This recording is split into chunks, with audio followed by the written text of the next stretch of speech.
Hey everyone, we're here with Logan, myself, and Andrew from One Plus Armor, Hey and guys. and today we're going to take a look at Andrew's game at Swords and Magic tournament that we had a couple weeks ago at FTB in Gatineau, where he will be playing against Canhammer's Ron McCallum. Yep. So this, I believe, was game three of the day. Um, Made it to top table as the ringer, which was pretty funny. And I guess I'll go over my list. So I brought my Chaos Dwarves. It's a 2,400 point tournament. So for my lords, I have the Sorcerer Prophet. He had the Dispel Scroll, the Iron Curse Icon, the Mask of the Furnace, which gives a 4+ ward save and +1 to your armor. And he was a level 4 with the Lore of Death. Next up, I had an Infernal Castellan. He had the Talisman of Preservation, the Sword of Antiheroes, Black Shard Armor, which is their regular armor, and he was my BSB. Next up, I had a Demon Smith Sorcerer. He had the Chalice of Blood and Darkness, everyone's favorite item. And he was a level 2 wizard with the Lore of Metal. Then I had 3 Hobgoblin Cons, all mounted on a giant wolf. 2 of them had spears and light armor, and 1 of them had the Sword of Might and light armor. Followed up after that is my core, so I had 28 Chaos Dwarf Infernal Guard. They had the Razor Standard, and they were just equipped with Sword and Shield. Then I had 12 Chaos Dwarf Infernal Guard with Black Shard armor, and they had Fire Glaives. Both of those units had full command. Then I had a Magma Cannon, a Death Shrieker rocket launcher, a Hell Cannon, and everyone's favorite, the Kadai Destroyer. And we should note that in the video, the Kadai Destroyer is actually a Thunder Tusk, I believe. Oh yeah, that's right. So that day I forgot my Kadai Destroyer at home because I wasn't planning on actually doing my ringer duties.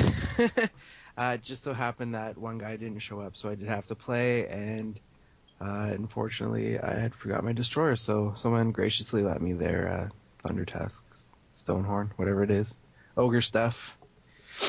All right, excellent. And as we mentioned, you were playing against Ron McCallum. So Ron was running Demons of Chaos.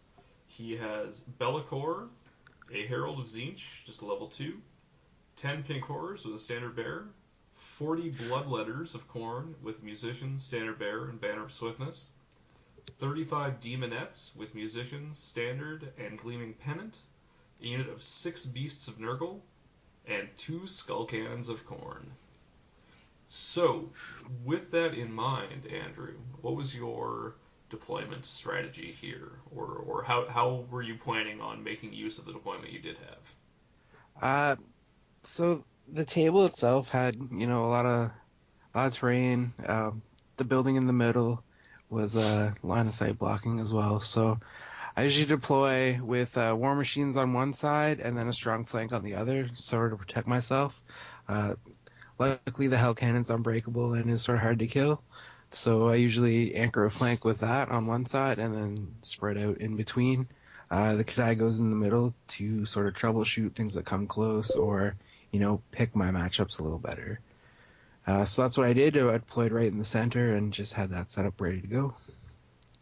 All right, excellent. So from here, we will move into the game. So you got your dogs vanguarding here, your cons, pardon me, your hobgoblin cons, Uh, and looks like you got first turn. yeah. So, what you can see in the back, he deployed his Be'lakor at the back there. So my plan was to sort of chaff up the pink guys, pink horrors. Uh, then I tried to. I guess we're rolling for spells here. Yeah. So pre-game stuff, showed him what I had. Um, Tried to cast a bit of magic. Not much was in range at that point. Dwarfs are slow, and a lot of my spells are short range with death and metal. Um, so I didn't do much.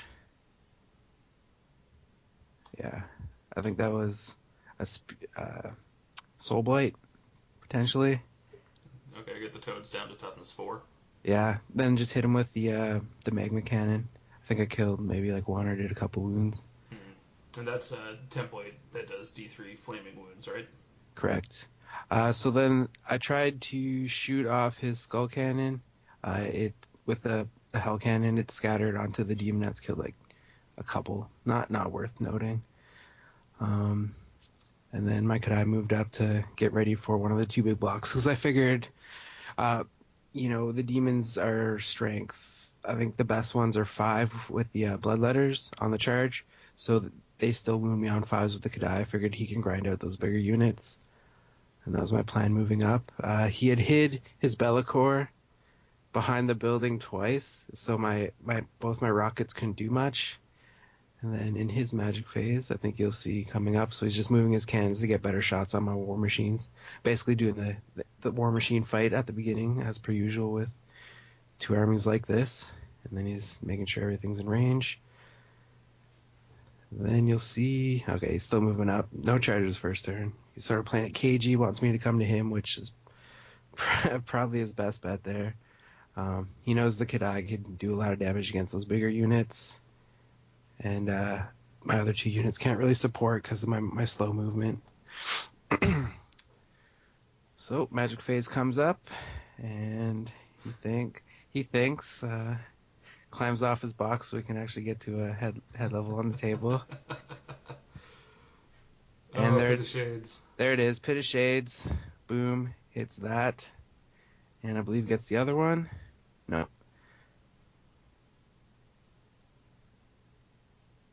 I'm not sure what he's counting. Yeah, so that's a big loss right off the bat.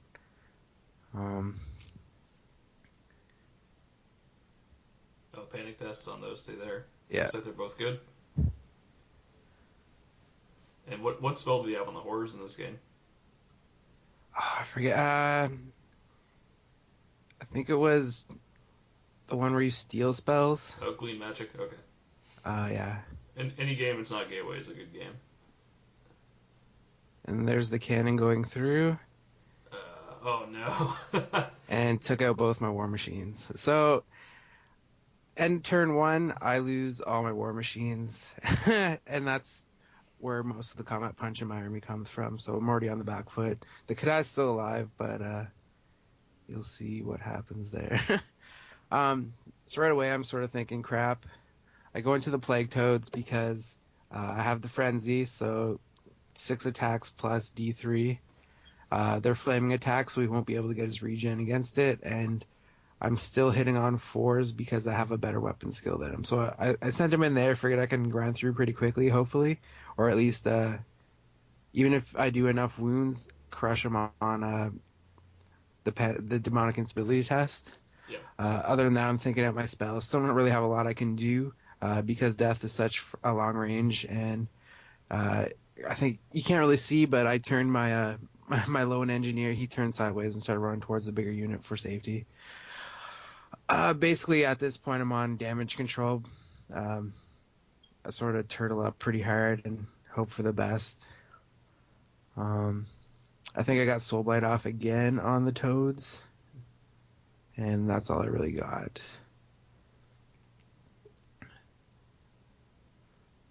So yeah, we're into combat here now. I kill a Toad with my attacks. He does a couple back. Not too many, though. Unfortunately, demons do have magic attacks, so he doesn't have to reroll his 2 wound rolls. I think he gets maybe 1 in here. Right, because the Kadai has, 4 up armor save, 4 up ward save? No, no armor, just the 4 up ward. Okay. And he has a special rule that makes your... if you have mundane attacks against him, you have to reroll successful wounds. But because demons are all magic attacks, he doesn't have to worry about that, which is sort of what keeps the Kadai alive against other units. Yeah. And the clutch thing I think is coming up here. Yeah, there we go. The Kadai is also unstable. Yeah, so that's where the Kadai goes down. I didn't do enough wounds to break those Toads like I was hoping, because he's also frenzied, so would have overrun and got out of that charge arc. And now he's got the flank, and it's a bad scene. He charged my chaff with a Be'lakor, so he killed 1, I think overran the other, or killed 2 and then overran the other. He didn't really do much with the cannons. I think he was trying to shoot out the engineer, which he did. So there he goes. And then magic phase. I don't think he got very much off. We were both rolling sort of crap for magic. I think he might have tried to grape shot those Infernal Guard, the 12 up front. That's what he's rolling there. Gotcha, and you'd have your Flaming Ward against that as well, at least. Yeah. So I don't think he killed any. Then we get into combat again, hopefully. Kadai does nothing. He saves his... I went against the Toads again. He saves basically everything. I maybe got a wound off. And Bellicor kills him. Turns around for the cleanup. Yeah, so here's the Kadai fighting.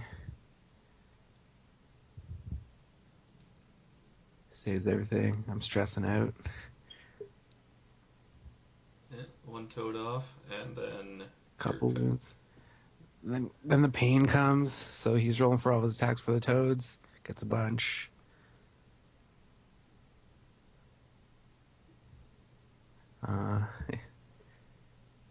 Yeah, take a couple wounds because it has poison too, so it ignores a lot of having a wound on 6s. Bloodletters come in, they're frenzied. I'm stressing out. Praying. Yeah, so the Bloodletters have Strength 5 on the charge from Mark of Corn. Right. And their weapon skill 5s, so they're hitting him on 3s. No, 4s. And on 4s. But they're also 2 attacks. Or 2 attacks each, or 1 attack each? I believe they're frenzied. Okay. So, either way, a bunch of attacks that are wounding him on 5s. Yeah. Which is pretty nasty. And then the flank charge for the extra ranks and the banner and everything. So, I think Kadai is probably going to go pop here based on what we can see. Though it looks like he lived through the turn. So I guess he didn't have wounds to offset it. I think the Thunder Stomp helped me in the end there, but he does pop on Comet Res, I think, this turn coming up. So I think I tried to Soul Blight them. I don't know why. I was just sort of scrambling for spells.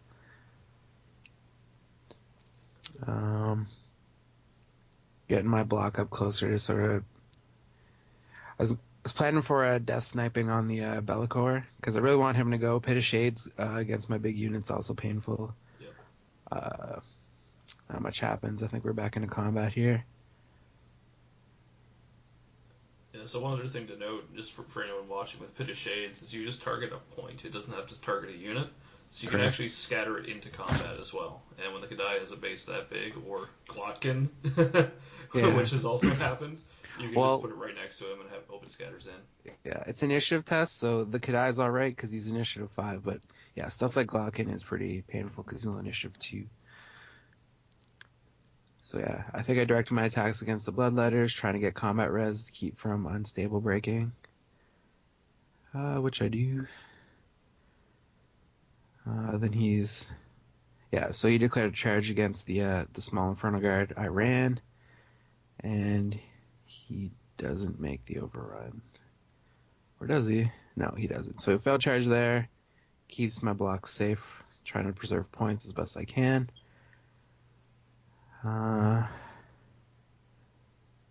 Sort of magic phase. I think he just miscast the spell.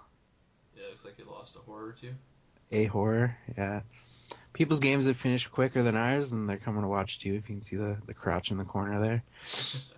Yeah, I think that's one of the FTB regulars. All right, that guy.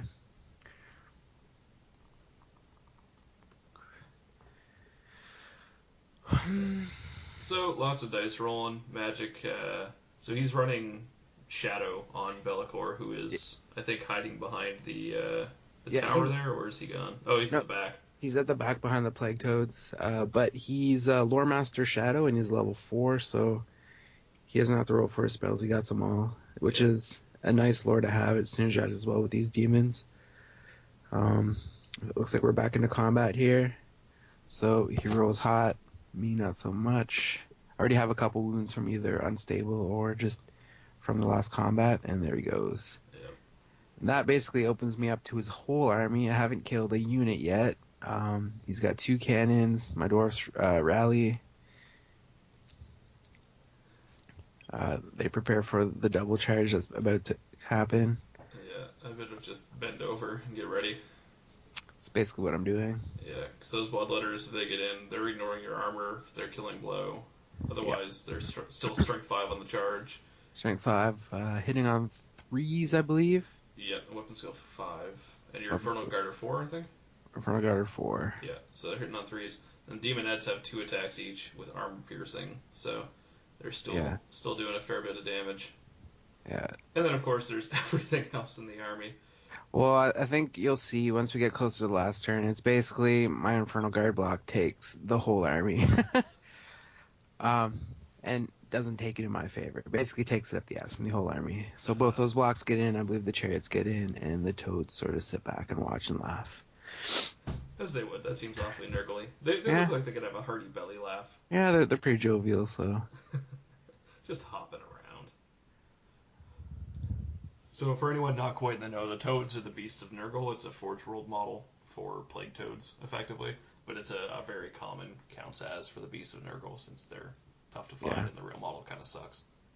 yeah, fair enough. So he knows he has it in the bag. He's doing a little bit of a jolly dance. Playing it coy still.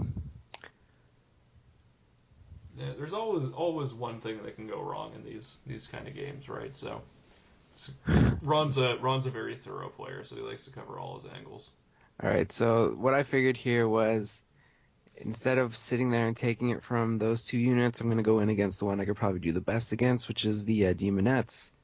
They're faster than me, but they're also weaker of the two, and they don't have Killing Blow. So I figured I could do some damage there.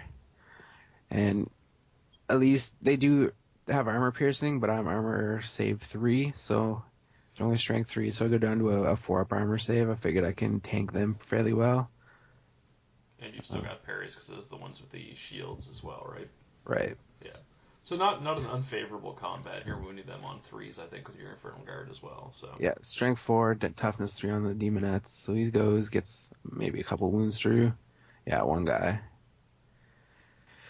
And then I believe I whiff my attacks here and don't do much back, so it's basically a tie combat. Yeah. all right, so we're going into I think Ron's 5 here. Yep. So everything is charging. Yeah. So you've got stand and shoot, I think, against the frogs. Yeah. Yeah. And then yeah, the Bloodletters go on the side, the frogs go against the other dudes. I got the last remaining wound on the frog. Moral victory, I guess. Everything else moves in. So he gets the chariot on the side and another chariot in the front. Bloodletters in the flank, and I'm locked down already from the Demonettes. And this is a bad combat. I think I do weather this one alright. He doesn't kill my BSB, so I stay stubborn for a turn. Stubborn 9. I believe my general dies in this combat. But after that, it's basically a mop-up game for him. Went pretty bad. I got super unlucky on that first turn where it killed all my war machines.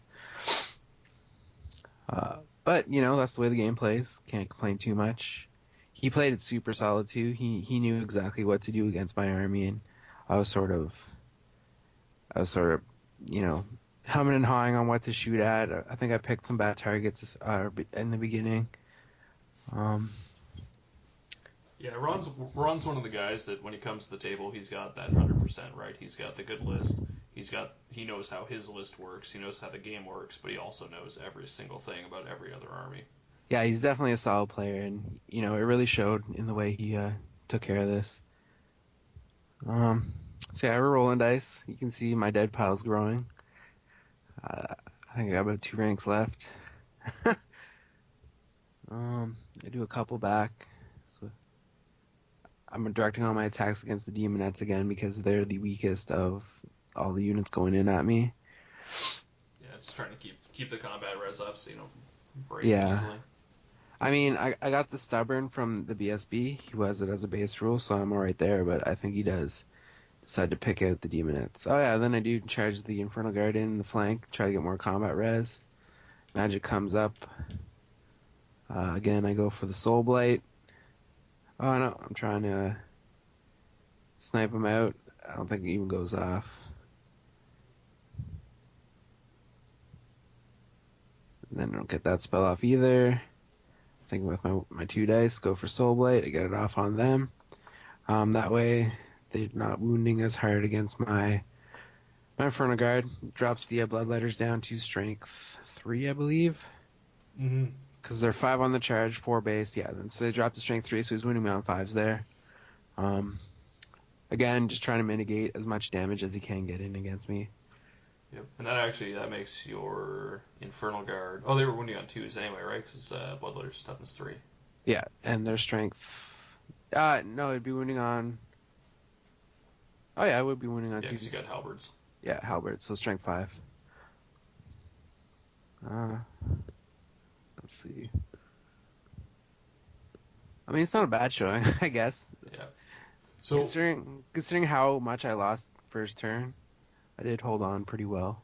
yeah, and one thing to note is that Ron was running straight demons in this to take Be'lakor because you can't take him for Legions of Chaos. Right. So he's still only dealing with demonic instability instead of normal instability. But I think he got reasonably lucky this game as well with Reign of Chaos not taking out any of his own stuff, which is always good. Yeah, that's a big downside for taking mixed arms demons is the Reign of Chaos is a lot more punishing as opposed to taking a monolith. Oh yeah, so he gets the toads in on the flank on the Inferno Guard with Hellglaives, and he was just trying to figure out where to put Be'lakor because he was trying to avoid my death snipes, but he didn't want to also get behind me for I forget what reason. But yeah, so he just stayed up sort of in that kitty corner where the 2 chariots are on the side. Right, we're just about at the end here. It looks like yeah, putting away the dice. Yeah, so counters. I believe he kills my BSB. Yeah, there goes the BSB. So I've just lost Stubborn. Then you'll see here, he just has a shit ton of wounds, and with all the flanks, and he got another charge in again, and he just crashes me. So pretty bad game for me. But it is what it is. I played poorly, and Ron played, exceptionally well. So I can't fault him for that. I can't blame the dice either, really. He knew what to do. He did it right, and yeah, just bad showing on my part. I do a couple more wounds on my way out, but nothing really worth noting. This one was a complete tabling, I believe. We'll see at the end here. A couple more seconds. So looking back on this game, assuming the same circumstances with the War Machines dying right away, yeah, how would you play it differently if you were going to, or would you have to go for basically the same sort of idea for the damage control? That's a good question. I mean, looking at my deployment here at the beginning, let me just scroll back so I can see it. I think I played it a little cocky on my part by going straight in the middle. It allowed him to basically press his whole army against mine the way he wanted to. And what I should have done and what I should do most of the times with this army is castle a corner.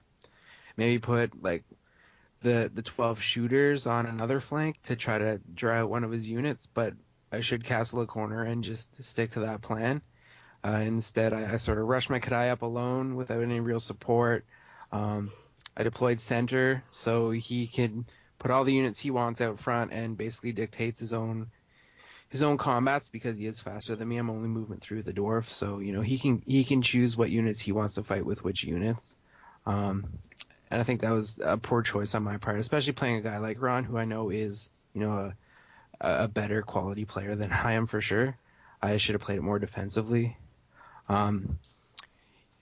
That being said, the way I deployed, I think I did the best I could, which was just try to get away. Going after the demonettes probably wasn't the worst idea I could have done, but really when it's a poor choice or another poor choice, I think that one was probably the best I could have done there. Right. Yeah, it was just a bad show. Like, it's really hard, especially because I didn't kill anything. If you see there, like nothing of his died. A few models died, but it didn't actually kill a complete unit. It was basically half points for the toads, and that was it. Yeah, so it was basically his whole army against my 2 units left, and it is what it is. I played bad. He played good. All right. Well, hey, moving on to brighter notes. What events do we have coming up soon that we can let the people know about? All right, so the soonest event, if that's a word, it is now, is the Canhammer team tournament. So that's August 18th and 19th, I believe. April 18th and 19th. Yep, sorry. April 18th and 19th in Cambridge, Ontario. Yes? Yep, so that's an ETC style event, so we'll be using whatever the current draft is as of, I think, next week. So that's going to be, I think it's 10 teams of 4 players. Yep. So we'll be down there with Team 1 Plus Armor, which is going to be myself, Nick, Andrew, and Danny. And we'll be playing against everyone else there. So I think most of our battle reports for the next couple weeks at least are going to be ETC style. So Yep, for sure. if you like it, let us know. If you don't like it, let us know, and we'll go from there. Then coming up after that, we have got, I think the next one is that we're going to at least, is going to be the VTGT, or the VTGT, which is going to be in Bolton, Vermont on, I believe, July 28th and 29th. Yep. And it's going to be a 2-day, I believe, 5 or 6 round, also ETC style event, but that's going to be singles. So we'll be down there for that, and that's going to be fun. That's being run by the Green Mountain Boys down in Vermont. So that's going to be, as I said, Bolton, which is about 20 minutes outside of Burlington, Vermont. And then after that, we've got your event, Andrew. Yeah, so it'll be the Capital City Bloodbath. That'll be on August 29th and 30th in Ottawa.